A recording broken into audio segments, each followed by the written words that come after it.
backwards. There we go. All right. I think we're going to get started here, so a little bit on yeast. Cool. I'm going to do a quick introduction of everybody up here on the panel. You guys probably know some of us, maybe not others. Over there on the left is Tony Cordova. Tony's been in the craft brewing industry for over 11 years, all over the country and the world. He has seen and worked in breweries of all sizes, as well as designed and built 2 brewing facilities in the Finger Lakes region. In the last 7 years, he's done production management for breweries from 300 to 1,800 barrels a year. Currently, he works at Prison City Brewing Company. Philip Shaw is owner-brewer of Obercreek Brewing Company and has been in brewing for over 25 years. Matt Peetz. Peetz, my bad. His is a long one. All right, here we go. Yeah, this is going to take some work. 2018, after passionately working for more than a decade in and around brewing industry, along with being a home brewer for years, Matt decided to open Propagate Labs in Golden, Colorado, with a focus on customer service, honest pricing, and an unbeatable quality product. From working at Brewing Science Institute to doing biofuel research at GEVO Inc., Matthew has propagated yeast from both home brewing scale all the way up to 7-figure scale, working with proprietary yeast strains and cultivating yeast production at scales unheard of in the craft brewing industry. With a background in fermentation and biology and a master's degree with an emphasis on cell biology, Matthew's extensive resume makes him and his team uniquely qualified to provide you with the highest quality yeast without markups used by larger facilities. I can read mine too. My name's Dedek. I went to Oregon State University, degree in food science, fermentation science, and a minor in chemistry. I have worked at Omegang, Sam Adams, Schmaltz, Oyster Bay, LIC Beer Project, and I am currently food scientist and brewmaster at Meiers Brewing Company. We're going to get started with Tony, so we'll get rolling. Sweet, thank you. This is awesome. There's so many awesome, cool people here, except for Nick, obviously. But yeah, it's so cool just to see so many familiar faces, friendly faces. Like, it just goes to show how great this industry is, honestly. So awesome. I'm actually really humbled to be on a panel with 3 people who have great resumes, and I'm just a brewer. So it's going to be, hopefully we have fun. If you have any questions, I'd like just interrupt, whatever, and then we'll obviously take questions at the end. We're all talking about something different, which is very, very cool as well. So there's going to be a lot of information. We're going to go quickly through it, but it's going to be fun. My section is going to be more about lowering costs on yeast by tracking data and making sure that you're getting the most out of the money that you're putting into your yeast. So the purpose of proper yeast handling, obviously, quality, consistency, cost savings, and throughput. So the best way to lower your costs is buy starters. Always buy starters. If you're not buying starters, you're wasting a lot of money. Starters are going to be way cheaper, and you're going to be able to grow the yeast yourself, and you remove lactase, that kind of thing. And I'm going to give you some ideas and techniques on how to implement that into your brewery. Hopefully these ideas can have a really good ROI so that you're seeing the return very, very quickly. So collect the data. Figure out how many times you buy yeast a month and how many different strains that you're buying, and put that in a spreadsheet. Calculate the shipping costs. Some suppliers definitely have different ways to calculate shipping. For example, White Labs will the shipping is based on the percentage of how much you buy. So lumping a bunch of White Labs orders together doesn't save you any money. So it doesn't really matter. It's just a fixed cost on that. And then track all the stuff in a spreadsheet and track the number of generations you're using. You can turn what that cost is, that starting cost, into 3, 4, 5, 6, 10 generations that you want to, and then you can actually see the numbers in a way that you can make informed decisions on how much yeast you're using and how you can apply that to cost of goods sold. All right, so I'm going to quickly go through some of this stuff. I'm assuming most of you already know a lot of the yeast brink kind of things. These are just a little, like some costs associated to it. If you have a keg with a busted stem, you can buy one of these cool little attachments for $90. And that goes into it's a 2-inch clamp, goes in there, and all of a sudden you have a working yeast brink that is very, very effective. This is the thing that we used at Obercreek. Obercreek was a 30,000 barrel brewery, and we had 10 fucking half barrels, and like that was our yeast handling. And you're talking about a world-renowned brewery, you know. There's how many Obercreek people are in here right now? 3? Okay. Then you can always get as fancy as you want. The Firm Flask, the White Labs modified keg, is an awesome. I've used it. It's so great, but it's pretty expensive. But I'll show you pretty soon that even that cost is not that much as compared to how much you're going to save by using it. And then Ivan just bought a Propagator, and we'll talk a little bit about that later, and we'll talk about the return on investment on that. Okay, get a microscope. Get to know your yeast. If you don't have a microscope, you are not doing it right. You need a microscope. Get a microscope. It's a little bit goes a long way. Also get a nice hemocytometer. A lot of people cheap out on the hemocytometer. I've used the shitty ones. They suck. Don't use them. It'll make yeast counting not fun. So use something that actually works. These things are not that expensive. So after a hemocytometer, a microscope, and a yeast brink, you're still under like $2,000. So you guys probably already have that, which is great. Hopefully. If you don't, that's why you're here, I guess. Okay. Other equipment you need scale for weighing yeast: stir plate, flask, beakers, all that stuff. These are the pictures here are the yeast brinks that we actually use at Prison City, and they're very sterile. They're great. And these have like a removable stem, so we can pitch the yeast through a coupler. Okay, buy small and grow it.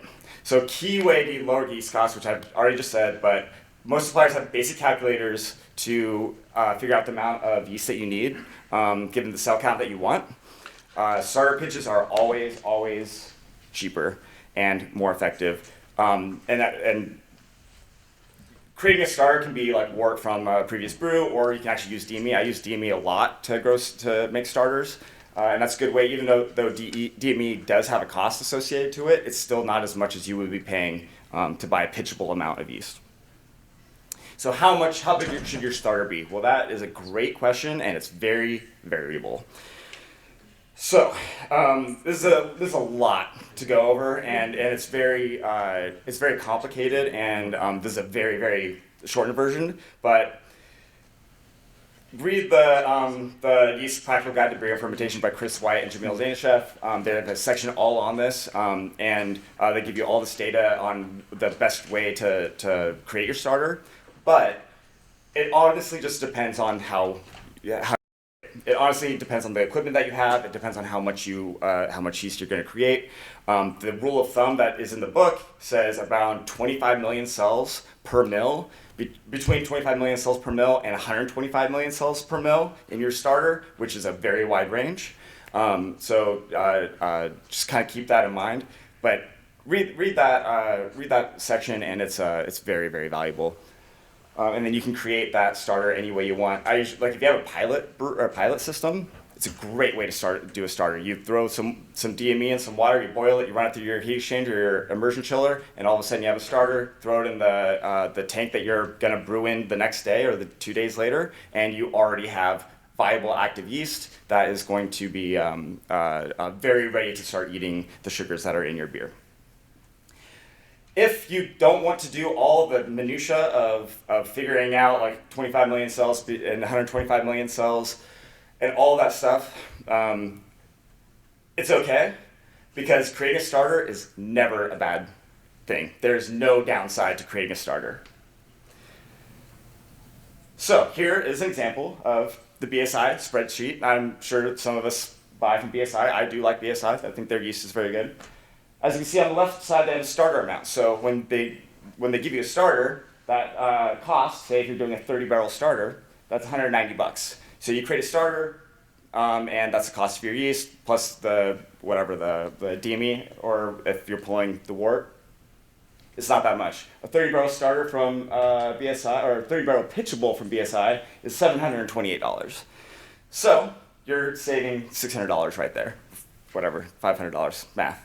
But that is a huge savings. Also, that 30-barrel pitchable is 7 million cells per milliliter. It's not enough to do probably the beer that you're going to make. So you're going to probably be buying a 45-barrel pitchable because you're not going to have enough yeast with a 30-barrel pitchable. So this is on their website, and I've used BSI starters for a long time, and they're great. Actually, I wanted to say one thing about the yeast growth chart. There's a yield factor is the amount of yeast that you're going to produce when you create a starter.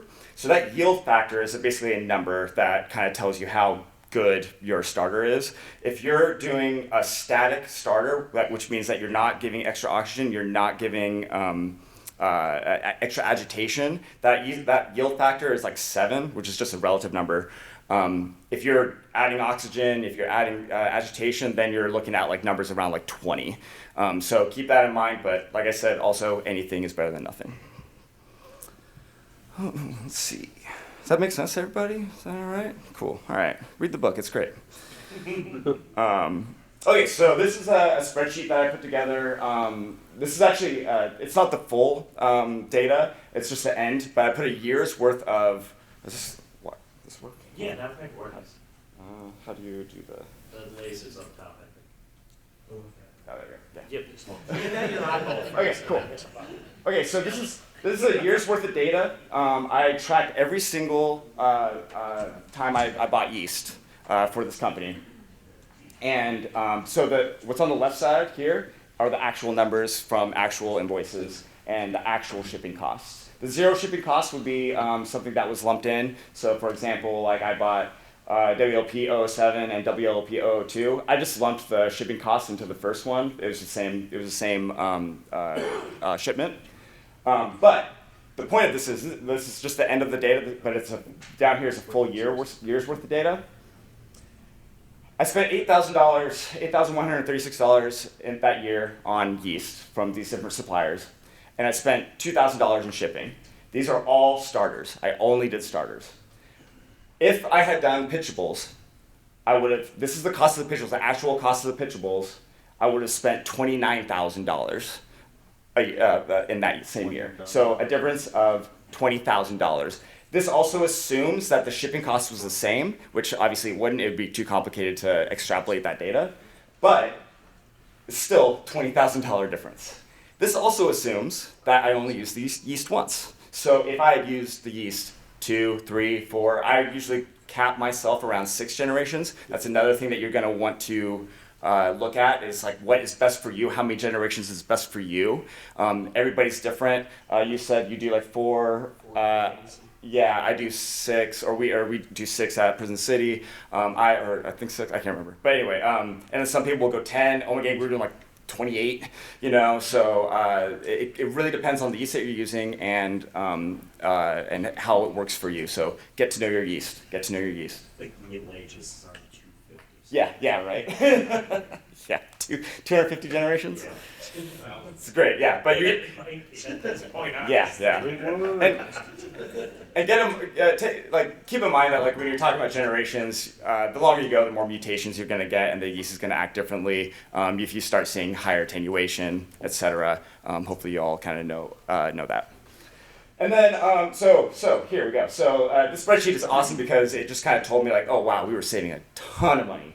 So this is only if I used it once, and then if I used it, say, 3 times, that means my savings was $64,000 a year, which means, and I add some extra shipping costs, and then the kettle sour bacteria, which I'll kind of explain a little bit later, but a total savings, hypothetically, is about $70,000 in 1 year after all that. So definitely save some money. All right. Any questions about that? No? Cool.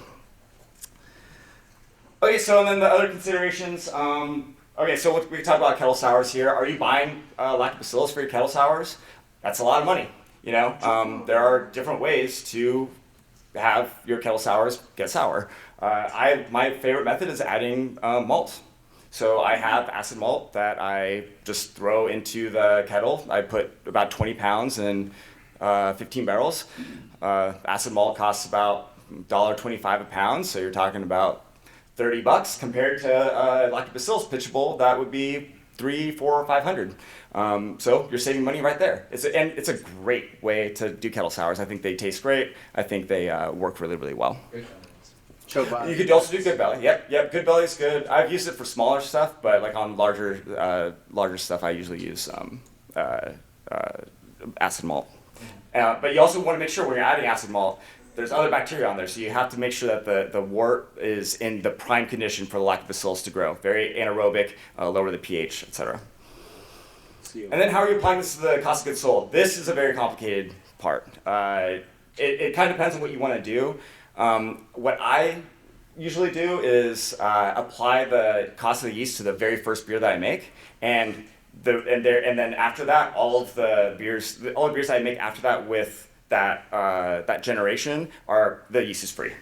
So that's kind of how I do it. You can also put it into like a yearly sum. So you're spending this much a year. You just apply that cost of goods sold to your per barrel and make a big wash. But it's going to have to be up to you and how you already do cost of goods sold. Get to know your yeast. Just get to know it. Like if you know your yeast, you go, okay, I'm pitching on day 1 or day 0. Day 7, I know I can do a cell count. I know there's 1.2 billion cells per mil, and I know that the next day I can pitch and I'll get the exact count that I want if I pitch 40 kilos of yeast into a 15-barrel batch. When you're doing the cell counts, you're just kind of checking the stuff that you already know, and it can make better predictability. And then careful planning, just like plan. If you do careful planning, you can save a lot of money, and you can save a lot of time and a lot of headache. At Prison City, we have an awesome system that we always have the freshest yeast all the time, and it's very consistent and it's very predictable. So getting to know your yeast and planning well really goes a long way. And then in addition to that, you can also do forced fermentation, so you can create predictability for when your beer is going to be done fermenting and when you can harvest the yeast as well. And that, let's see, I think that's kind of it. So if you have any questions on that,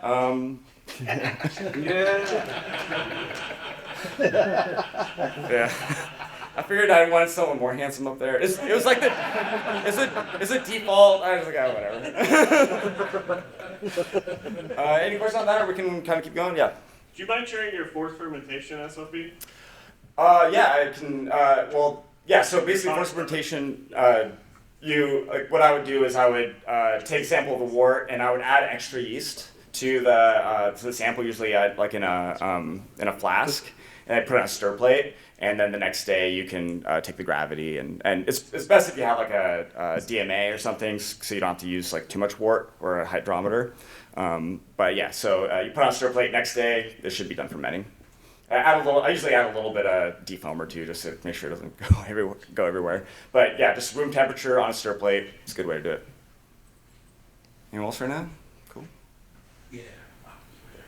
pH on your sours. It usually gets down to about 3.2, 3.3. Yeah, on kettle sours. Dropping the pH. Yeah, I believe I go before like 4.8, 4.7, 4.8 is where I drop it. It was so like yogurt. Yep. Yeah. Okay. Yeah. That's. Yeah. Definitely. Yep. Yep. I have to talk to this audience. Probably almost a year and a half ago, I do all my sours with the yeah. And then I. Yeah. The yogurt was really nice. It was tuned and was the dairy out of the butter. Yeah. Yeah, you make your beer vegan if you're not using the dairy. I usually go like 36 to 48 hours. Yeah. And then acid malt also will drop the pH for you a little bit too, so that's good. Yeah. Move on. Anybody else right now? Cool. All right. Thank you guys.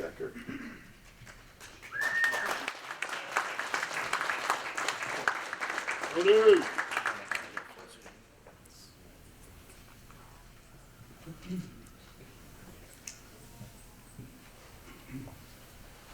right, so my name's Philip Shaw. I'm a brewer and owner from Obercreek Brewing Company. We're a tiny little brewery in Waukesha Falls, New York, kind of in a triangle of some really nice breweries in that area. And so just as a back note, I'm not somebody who specializes in yeast. I am a brewer who's trying to figure out yeast to get it to work for me. Okay, so that's my point of view. I'm also, my day job is computational mathematics, and so you'll see some equations and stuff in it, so it's a way of kind of getting me to think about how we do this. And so the overall theme of this is, what we found was we were counting our yeast, and depending on the strain we were using, you'd see a high degree of variability in your cell counts. Right? And so we don't brick pitch, so we actually use generation to generation, and so the health of our yeast is very important to us. We don't blind pitch. We want to know exactly how many cells we're pitching, because it allows us to manipulate the beer in the way we want. Right? And so the issue with that is, as you'll see as we kind of go through this, we ran into some issues early on. And so what we want to do is we want to develop this empirical relationship, or a functional relationship, between basically the cell count and the yeast, and what we call the spin down or yeast weight. Right? So it's pretty simple to do. You take your yeast slurry, you put it in a tube, centrifuge, measure the weight of the yeast as relative to the liquid. And so we're just trying to find a relationship between that weight and the actual cell count. Right? So that was the goal. And so we're going to use some econometric methods, and so that's a table. That just means statistical methods to basically get at that functional relationship that hopefully we can use to help my guys brew easier beer. And so that's the idea. And so we did this comparing to what we call a non-parametric approach and also a random draw approach. The random draw approach, you can think of this as like, all right, I go in and I pull a sample of my yeast slurry, I take one count and use that number.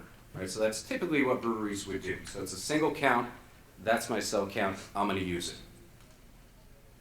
And so at the end, what I wanted to really do is I wanted to create this simple to use, easy to deploy program for ease of use. And so in other words, anyone in the brew house can use it. They don't have to know anything about yeast. They put one tube in the centrifuge, spin it down, put it into a program, and it tells them what to do. All right, and so I wanted to make this super easy. So what we found is, initially we found that there's a high degree of cell count variability within sample, meaning if I take a 500 ml sample and I pull a sample from that and I count the cells, from sample to sample within that vessel there's a high degree of variability, which means I don't know what to tell the brewers to pitch. Right? And I'll show you a graph of that in a second. And so obviously this high variability leads to high variability in pitch rates. And so if my cell counts are all over the place, then the projected pitch rate would also be all over the place. And so I'm trying to minimize that. And so this is not just me, right? This is pretty common. So this old paper basically looks at cell counts. They report this coefficient of variation of 9.1 and 9.8 for this cell counting method that is the standard. Right? So this is what we're using. So remember, this coefficient of variation is just the ratio of the standard deviation to the mean. And so the higher that CV number, the more variability there is. And so 9.1, 9.8 is huge, which means they're finding the same thing I'm finding, right? As I count these cells, they tend to vary within samples. So what do I tell my brewer to pitch? And so this is just an example of kind of the variability we would get, right? So here I count 1 billion. On another pull from the same vessel, 1.8 billion. Well, that's going to translate into two very different pitches. So this is the basic problem we ran into. Okay, one way to do this, take a bunch of samples. Right, so this is what we did. So we had some poor guy doing the cell counting for 20 times, 30 times. Take him 8 hours to take the average. Okay, that would work, right? But it costs us a fortune. So that's not a practical solution. So we're looking for something that's practical, accurate, and inexpensive. So that was the goal. And so what we're going to do is we're going to estimate this empirical relationship between the cell count, spin down. Once we get this functional relationship, my guy can take, spin down one sample, use that spin down number, plug it into the model, and we'll get an accurate cell count. And so we're not relying upon the weight in itself, we're using the weight to predict the actual cell count. Okay, so there's obviously some issues here, right?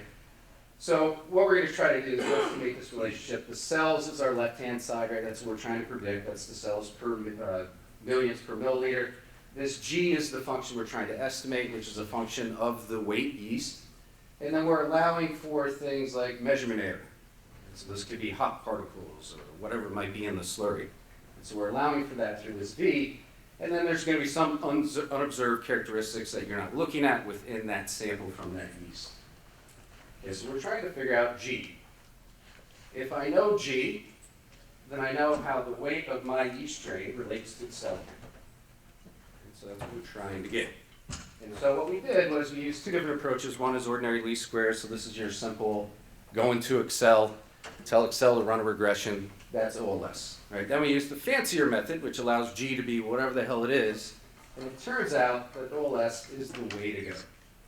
And so this very simple linear relationship. And so here you see this is our cell count. This is our yeast weight. And so what I'm going to do is I spin down. I get a weight of 25%. I go up to my curve. That tells me my cell count. Okay, so it turns out this is going to be yeast strain specific. This is not a general model for every strain. This is just for our strain.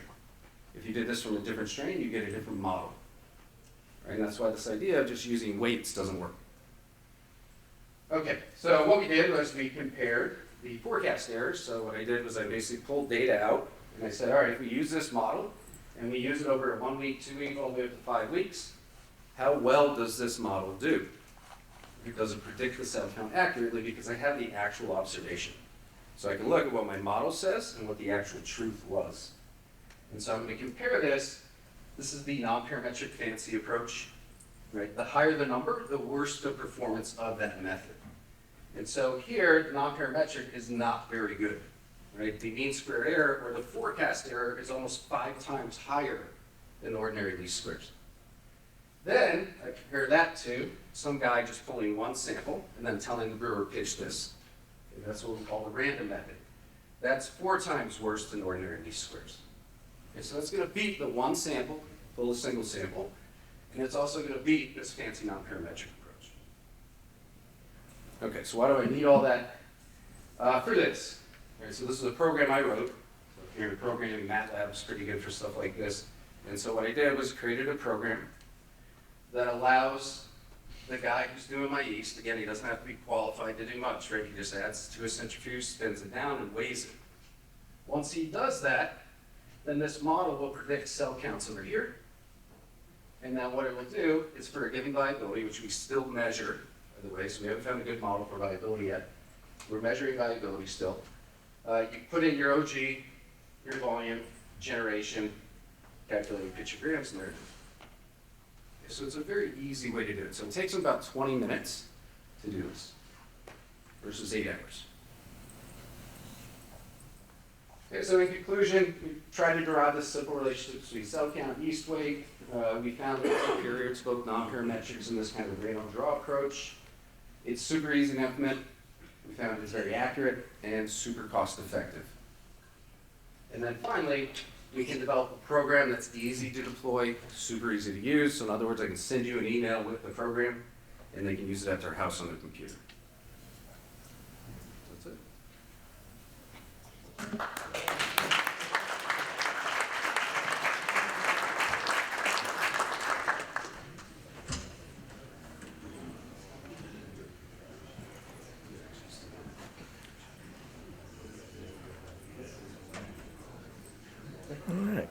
Sweet. Changing a bit gears here. We're going from mathematical, statistical driven model to some gray areas, and we'll get into that. So a little bit of yeast washing and some cell counting technologies. So yeast washing with the way we do it is with chlorine dioxide. There's a reason I'll get into that, but we're dealing in some FDA gray areas. Most breweries do it using food-grade phosphoric. There's a lot of problems with food-grade phosphoric. It's not very effective at eliminating lactic acid-producing bacteria, which is really what you're trying to get rid of. Studies have seen it gives up to 180 times the general toleration limit, which is about, I think it's 2 CFUs per mil. An acid wash takes 2 hours in comparison to 30 minutes for a chlorine dioxide wash. It's not at all effective on molds. Neither of these are going to be effective on wild yeast, so if you got wild yeast, you're kind of screwed no matter what. So, acid washing at a pH of 2.1 to 2.3 pH has been seen to kill between 4 and 30% of viable yeast in under 2 hours, compared to 2% loss in chlorine dioxide over an 8-hour period. Part of that is also chlorine dioxide's reacting off so fast, so if it's got to kill something, it's going to do it right at the first couple minutes. You're also using more chemicals.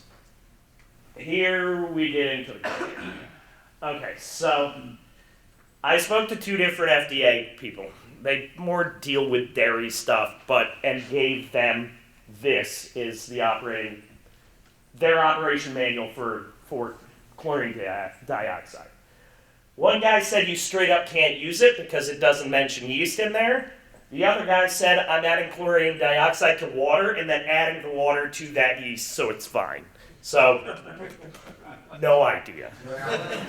Just do it and ask for forgiveness. So, how do we wash with chlorine dioxide? So, for every gallon of harvested yeast, acidify 100 mils of water to about 3 pH with citric or lactic. We usually use citric, it's about a pinch of dry citric.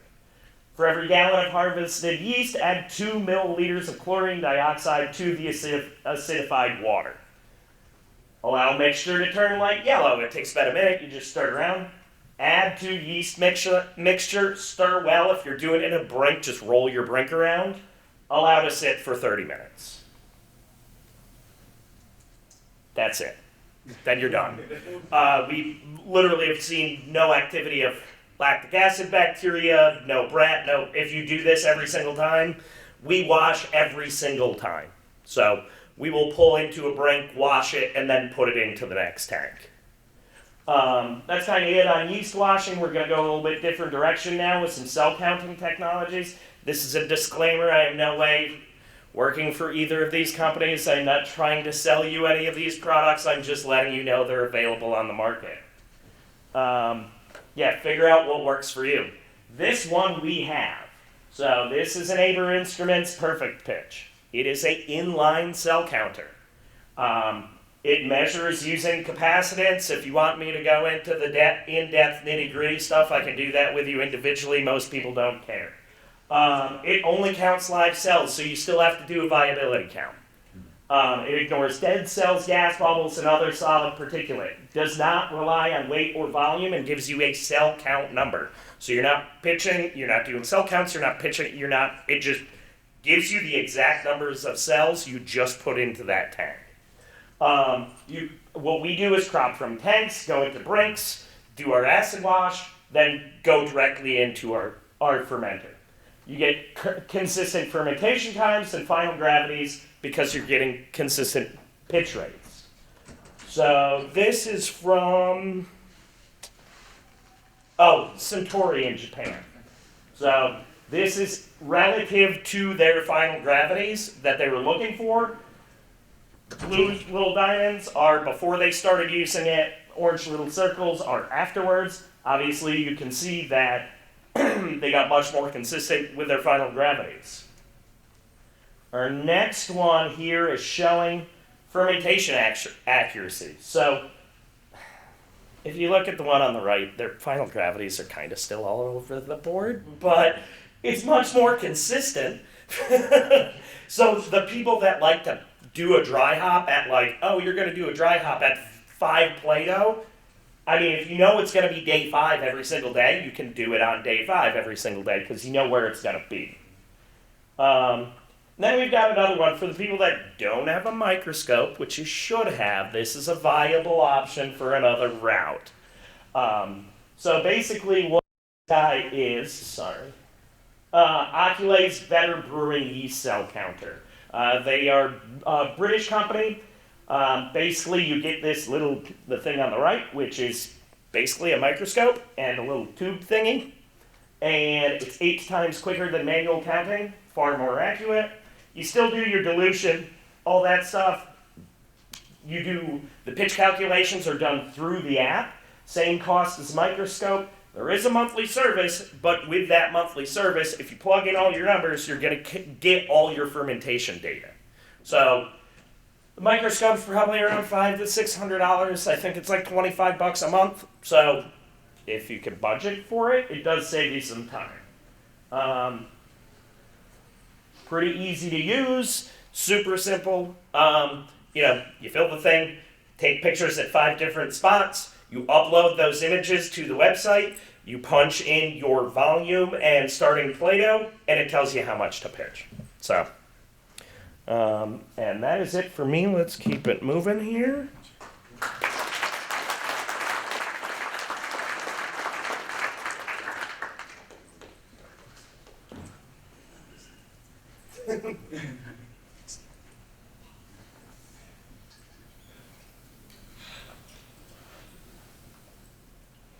All right, cool.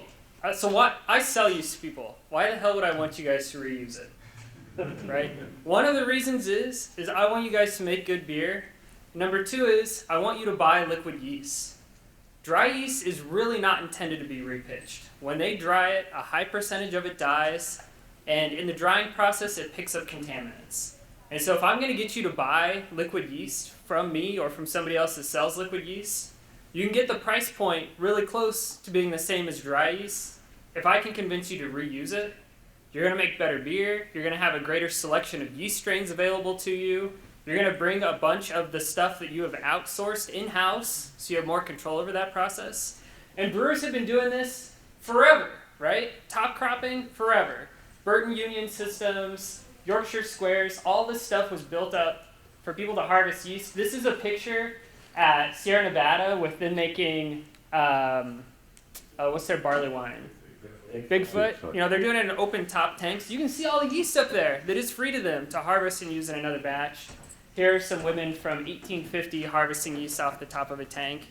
I've worked with breweries in Vermont that still do top cropping on 200-barrel tanks. They have like dish tops on the tanks that you'd see like a breakfast buffet with eggs, right? The little like silver things that come up and down. And they open the tanks and they top crop and are able to use that yeast for 15 plus generations. So how do you do this? What are the couple extra things you maybe need to know? You got to store it really cold after you've harvested it. So whether you're doing that in a carboy or a keg or something, you want the yeast to be as close to freezing as possible without actually freezing it. And if you go on BSI's website or Propagate's website or somebody else's, it'll tell you that. And this is something I see brewers do a really unfortunate job at. Your walk-in is probably not cold enough to really keep yeast dormant, which is one of the reasons you are only able to store it for a couple days or a week. If you would take a ice water bath and put your yeast in it or put your keg in it, it'd keep it much closer to freezing without actually freezing. And you could hold on to that yeast for a much longer period of time. You can push it out 2 to 3 weeks. So that's one simple thing you could do with some ice and a bucket or ice and a bus stub, right, to keep your yeast longer. Low pressure. If you put it in a keg and that keg is not vented, the yeast will build up enough pressure to kill itself, right? If that keg gets up to 10 psi, 15 psi, you've basically murdered all that yeast that you were hoping to make a batch of beer with.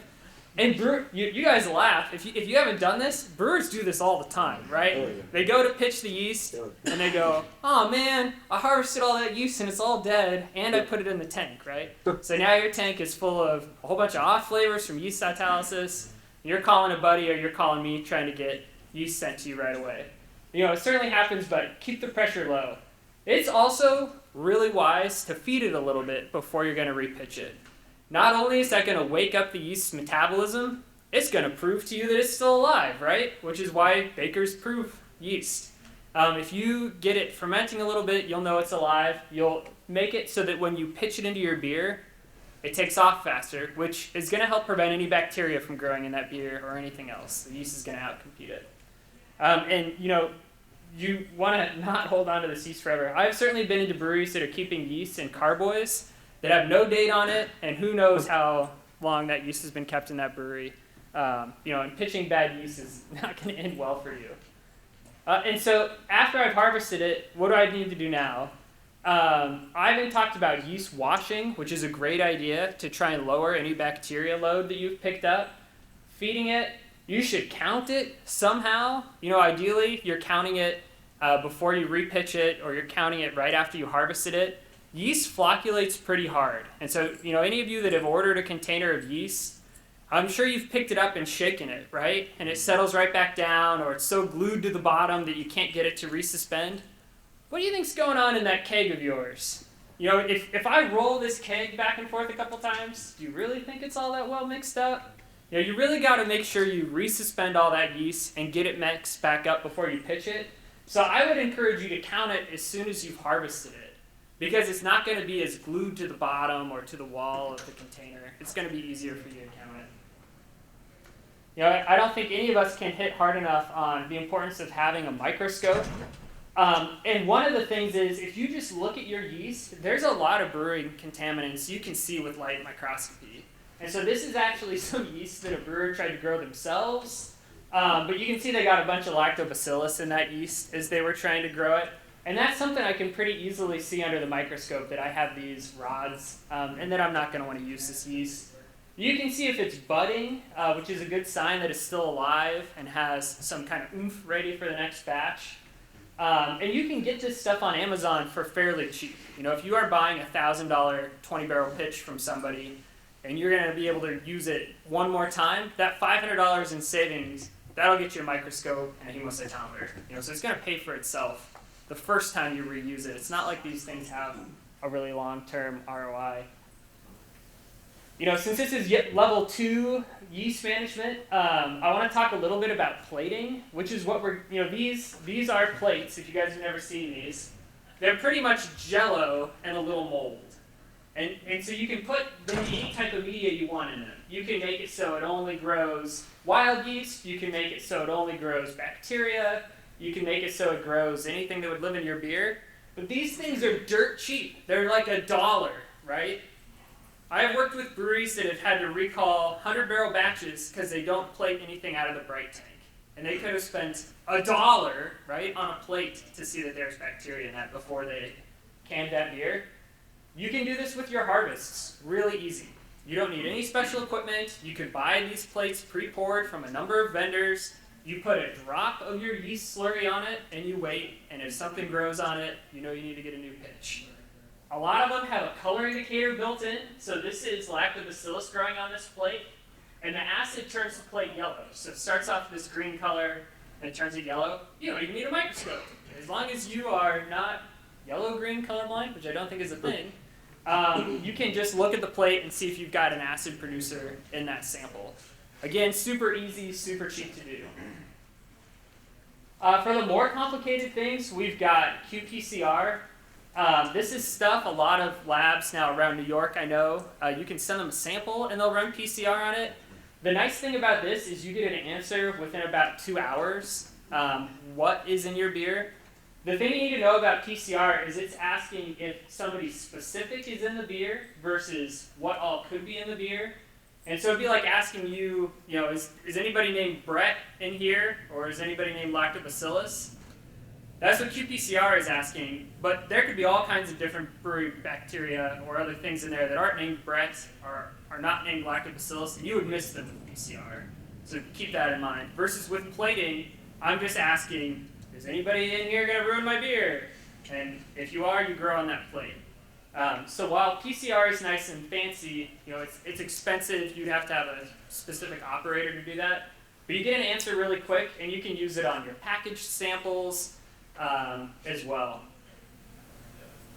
And then the best yeast to harvest, you generally want yeast from a low alcohol beer with low IBUs and low color. Yeast cell walls hang on to bitterness compounds really well. I worked at BSI forever, and the owner worked at Budweiser for a long time. And they used to make a beer that had 5 IBUs in it that they didn't add any hops to.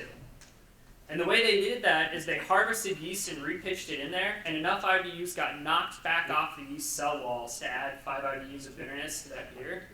And so yeast really likes to hold on to that bitterness. In particular, those like garlicky diesel sulfur compounds. If you're repitching from an IPA that has a lot of those flavors, it's going to carry over into the next batch.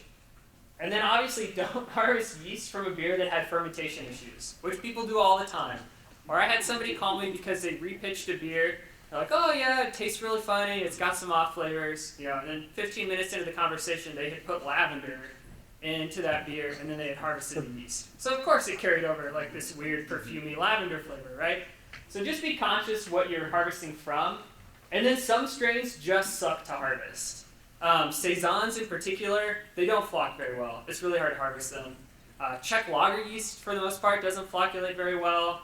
The Hefeweizen strains are pretty shitty at fruit pitching also. So while you can do this with a lot of yeast strains, there are some that aren't going to work well.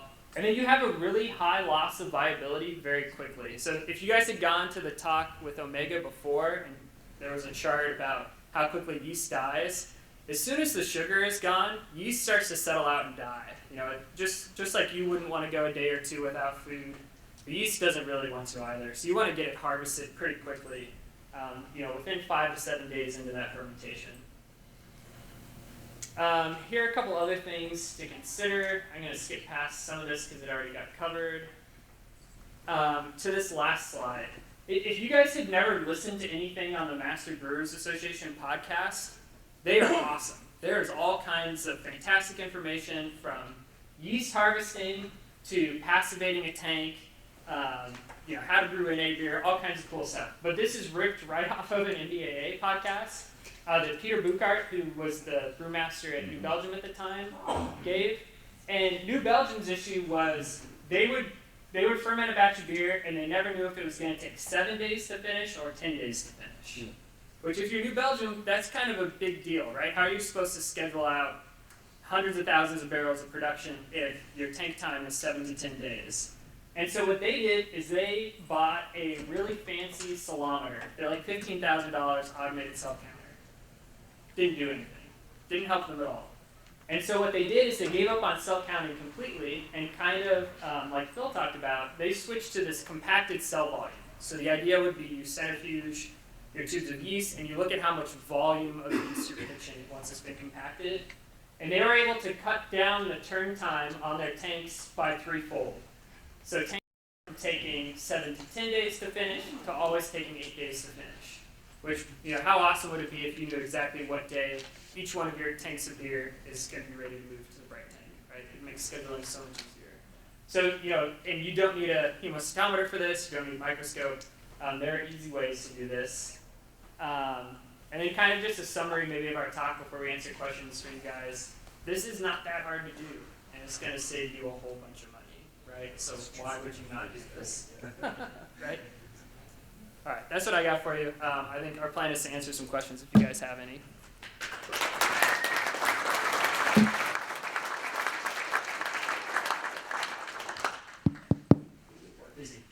Figured out how to turn it on. I don't know if you can hear me. Questions, go for it. Anyone? We nailed it, guys. No questions.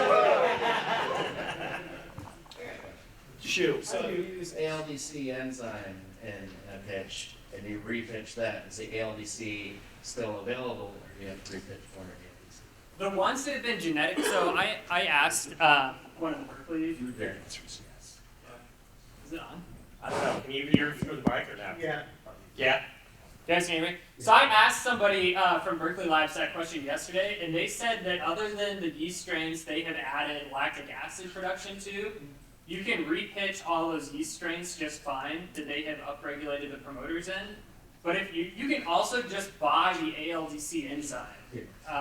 If you're adding the ALDC enzyme, you need to watch out because it's linked to creating fatigue mutations in yeast, which makes them not take up oxygen as well, and then they don't grow very well.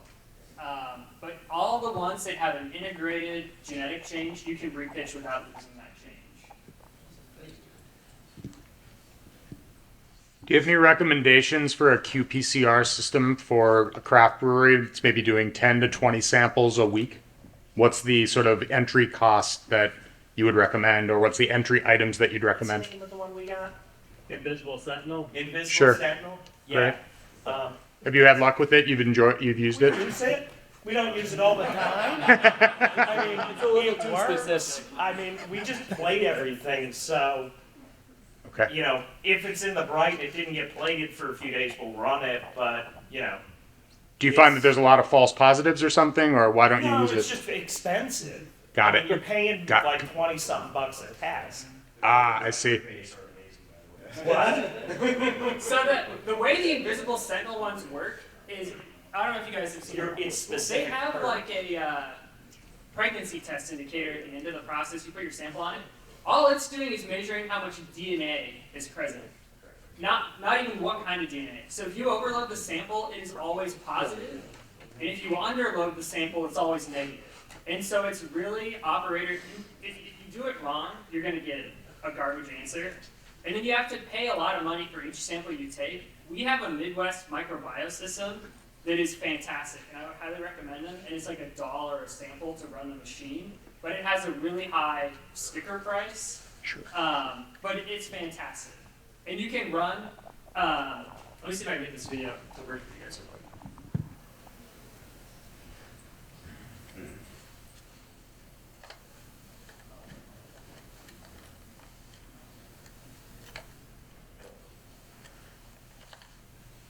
I'm gonna download a virus on your computer.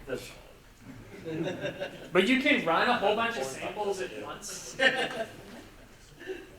Oh, I'm on the wrong screen now. How do I make this one be the one that's presenting? Drag it over? Drag the tab over there? There you go. But so it's both real time and quantitative. So it tells you what is there and how much of it is there. So it'll tell you have 5 to 10 cells of Brettanomyces. It'll tell you what type of lactobacillus you have. You can run a whole host of samples at a time. So you could run all 20 of your samples together. It is fantastic. I don't work for them, but I would highly recommend their system. It's super nice. I mean, the invisible sentinels works, but like you said, it's all operator. And it's expensive. Thank you. I got a question for Tony or any of you guys to have an opinion about this. This is, in our experience with propagating starters up to a pitchable weight for a proper batch of beer, we sometimes go back and forth with whether we should be agitating or pumping around the starter, trying to add oxygen during, versus if we're doing like a mini beer and are thinking on that, it's just it's better when you get a mini beer, even if we're getting less cells. Yeah, how do you guys think about that? Well, so that's kind of like the whole yeast like growth factor conversation is like at a certain point, like when are you just making a mini beer, and at what point are you adding too many cells and you're not getting enough division to get the cell count that you want. But also going back, it's like whatever works for you, man. Like whatever is, if your starter is maybe if your yeast growth factor is low, and but you're making better beer for it, go for it. You know, but agitation and oxygenation will just increase that cell count, and you'll just get more cells. Do you feel like and that's what you want. Off flavors from that process in your experience? Not in my experience, no. But there's not in my experience, but like you also need the cell count too. You know, I generally don't do like steps up. I just don't really have experience to do like starting from slants all the way up to pitch bowls.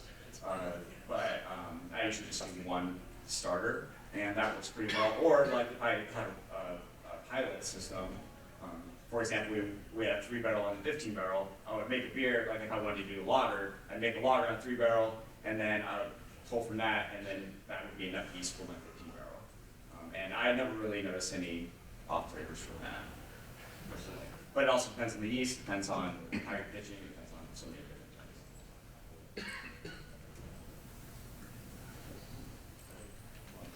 things.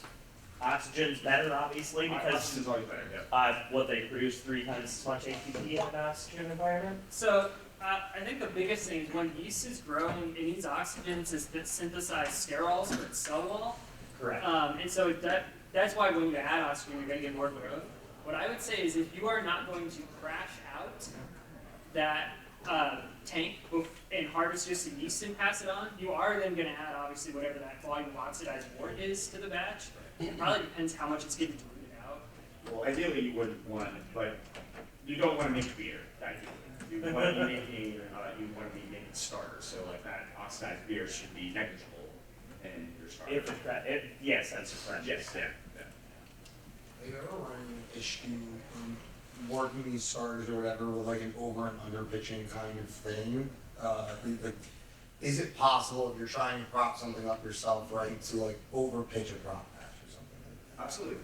Yep, absolutely. And that's where like that yeast factor comes in. Are you overfishing why you're not getting good cell counts or getting good cell growth? And that's where knowing what is best for you comes in. Talk about starters, like the seeds are,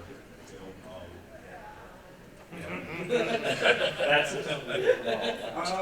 yeah, I don't know. Maybe you can actually speak on that more. Like, I Like heard the this stuff. facilities is a pain in the ass. Yeah. you know, because Really starters sterile. hamburgers, When it came to like mixed sperm and stuff, I was hoping that I could just grow lacto or PDO and just have that and the other yeasts that are usually in there. Right?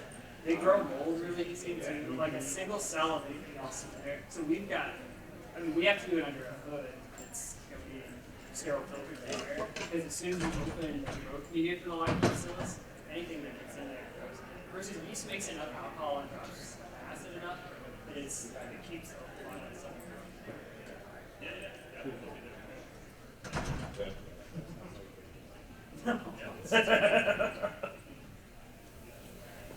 Anybody else? Cool. Well, enjoy the rest of your day. Thank you. Hopefully everybody wins a medal.